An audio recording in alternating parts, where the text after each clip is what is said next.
പുഴുങ്ങിയ മധുരക്കിഴങ്ങ് ഓരോ ചെറിയ കഷ്ണം വീതം എല്ലാ ദിവസവും തുടർച്ചയായിട്ട് 14 ദിവസം കഴിച്ചാൽ രക്തത്തിലെ പഞ്ചസാരയുടെ അളവിൽ എന്ത് മാറ്റം വരുമെന്ന് നോക്കിയാലോ. നമ്മൾ ഈ മധുരക്കിഴങ്ങെന്ന് കേൾക്കുമ്പം ഷുഗർ കൂടും എന്നാണ് വിചാരിക്കുന്നത്. എന്നാൽ പുഴുങ്ങിയ മധുരക്കിഴങ്ങ് അങ്ങനെയല്ല. പക്ഷെ വറുത്തതും ബേക്ക് ചെയ്തതൊന്നും അങ്ങനെയല്ല.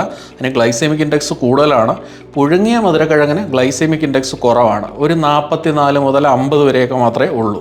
അപ്പോൾ അതുകൊണ്ട് പുഴുങ്ങിയ മധുരക്കിഴങ്ങ് കഴിച്ചു കഴിഞ്ഞാൽ ഷുഗർ ഷൂട്ട് ചെയ്യുകയല്ല ചെയ്യുക, ഷുഗറിനെ നിയന്ത്രിക്കാൻ അത് സഹായിക്കും. അതിൽ ആദ്യം സഹായിക്കുന്നതെന്ന് പറഞ്ഞാൽ ഇഷ്ടം പോലെ അടങ്ങിയിരിക്കുന്ന ഫൈബറാണ്. മധുരക്കിഴങ്ങിൽ നന്നായിട്ട് ഫൈബറുണ്ട്. അപ്പോൾ അത് അന്നജത്തിൻ്റെ ദഹന പ്രക്രിയയെ സ്ലോ ആക്കും. അതുമൂലം രക്തത്തിലേക്ക് പഞ്ചസാര ഒരുപാടായിട്ട് അബ്സോർബ് ചെയ്യപ്പെടുന്നത് സ്ലോ ആവും. പിന്നുള്ളതെന്ന് പറഞ്ഞാൽ ഈ മധുരക്കിഴങ്ങിനകത്ത് അടങ്ങിയിരിക്കുന്ന അഡിപ്പോനെക്റ്റിൻ എന്ന് പറയുന്ന ഒരു ഘടകമുണ്ട്.